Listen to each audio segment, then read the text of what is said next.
ଜଗନ୍ନାଥ ନମସ୍କାର। ଆସନ୍ତୁ ଜାଣିବା ମକର ରାଶି ବିଷୟରେ।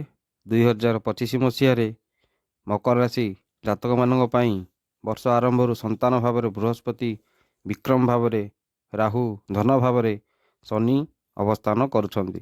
ଯାହାଫଳରେ କର୍ମକ୍ଷେତ୍ରରେ ଅଧିକାରୀମାନଙ୍କ ସହିତ ଭଲ ସମ୍ପର୍କ ରଖିବାକୁ ଚେଷ୍ଟା କଲେ ଭଲରେ ରହିବେ, ନଚେତ୍ ବିପଦରେ ପଡ଼ିବେ।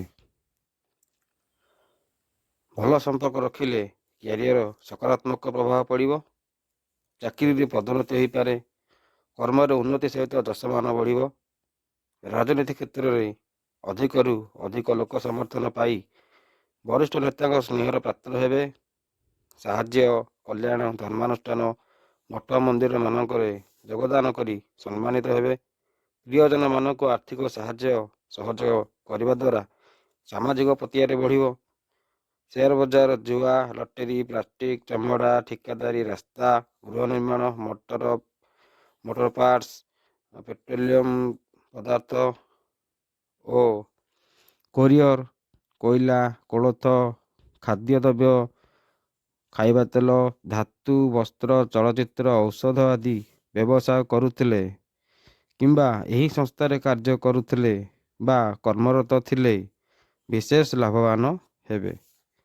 ପରିବାର ସଦସ୍ୟଙ୍କ ସବୁ ଦାୟିତ୍ୱକୁ ପୂରଣ କରିବେ। ଜୀବନସାଥୀଙ୍କ ସହିତ କୌଣସି ଧାର୍ମିକ ସ୍ଥାନକୁ ଯାତ୍ରା କରିବା ପାଇଁ ଯୋଜନା କରିପାରନ୍ତି। ଶ୍ୱଶୁର ଘରୁ କିଛି ମୂଲ୍ୟବାନ ଉପହାର ପ୍ରାପ୍ତି ହେବ। ଦାମ୍ପତ୍ୟ ଜୀବନରେ ସୁଖ ଶାନ୍ତି ଦେଖାଦେବ। ଧନ ସଞ୍ଚୟ କରିବା ପାଇଁ ଜଣେ ବିଶେଷଜ୍ଞଙ୍କ ଠାରୁ ପରାମର୍ଶ ନେବା ଉଚିତ। ଗ୍ରହ ସ୍ଥିତି ଆପଣଙ୍କୁ ଭୁଲ ବାଟରେ ରୋଜଗାର କରିବା ପାଇଁ ବାଟ ଦେଖାଇ ଦେଇପାରେ। ଶିକ୍ଷା କ୍ଷେତ୍ରରେ ପ୍ରତ୍ୟେକ କାର୍ଯ୍ୟକୁ ବୁଝି ବିଚାରି କରିବା ଠିକ୍ ହେବ। ପିଲାଙ୍କର ଶିକ୍ଷାକୁ ନେଇ ଚିନ୍ତିତ ରହିବେ। ଧ୍ୟାନ ଦେବାକୁ ହେବ ଯେ ନ ବୁଝି ନ ସୁଝି କୌଣସି ନିର୍ଣ୍ଣୟ ନେବା ଉଚିତ ଠିକ୍ ହେବନି। ଶରୀର ଉପରେ ଧ୍ୟାନ ରଖନ୍ତୁ, ନଚେତ୍ ଶରୀର ଅସୁସ୍ଥ ହେବାର ସମ୍ଭାବନା ବହୁତ ଅଛି। ସାମାନ୍ୟ ରୋଗ ପାଇଁ ବହୁତ ବ୍ୟୟ ହୋଇପାରେ। ଆୟୁର୍ବେଦ ଏବଂ ହୋମିଓପାଥିର ବ୍ୟବହାର କଲେ ଆପଣଙ୍କୁ ସ୍ୱାସ୍ଥ୍ୟ ପ୍ରତି ଠିକ୍ ରହିବ ଓ ବିଶେଷ ଉପକାର ମଧ୍ୟ ପାଇବେ। ମନକୁ ଶାନ୍ତି ରଖିବା ପାଇଁ ଯୋଗ ପ୍ରାଣାୟାମର ସାହାଯ୍ୟ ନିଅନ୍ତୁ, ନଚେତ୍ ପୁରୁଣା ରୋଗର ପୁନରାବୃତ୍ତି ହୋଇ ବୃଦ୍ଧି ହେବାର ସମ୍ଭାବନା ରହିଛି। ଶତ୍ରୁମାନଙ୍କୁ ପୀଡ଼ା ଭୋଗିବାକୁ ପଡ଼ିବ। ବିଭାଗୀୟ ପରୀକ୍ଷା, ପ୍ରତିଯୋଗୀ ପରୀକ୍ଷା ମନ ଅନୁକୂଳ ହୋଇନପାରେ। ପ୍ରେମିକ ପ୍ରେମିକାମାନେ ବିବାହର ସୁଯୋଗ ନ ପାଇ ଦୁଃଖିତ ରହିବେ। ଧନ ସଞ୍ଚୟ କରିବାକୁ କିଛି ସଂଘର୍ଷ ମଧ୍ୟ କରିବାକୁ ପଡ଼ିବ। ଅଯଥାରେ ଆପଣଙ୍କର ଖର୍ଚ୍ଚ ହେବାର ବହୁ ସମ୍ଭାବନା ଅଛି।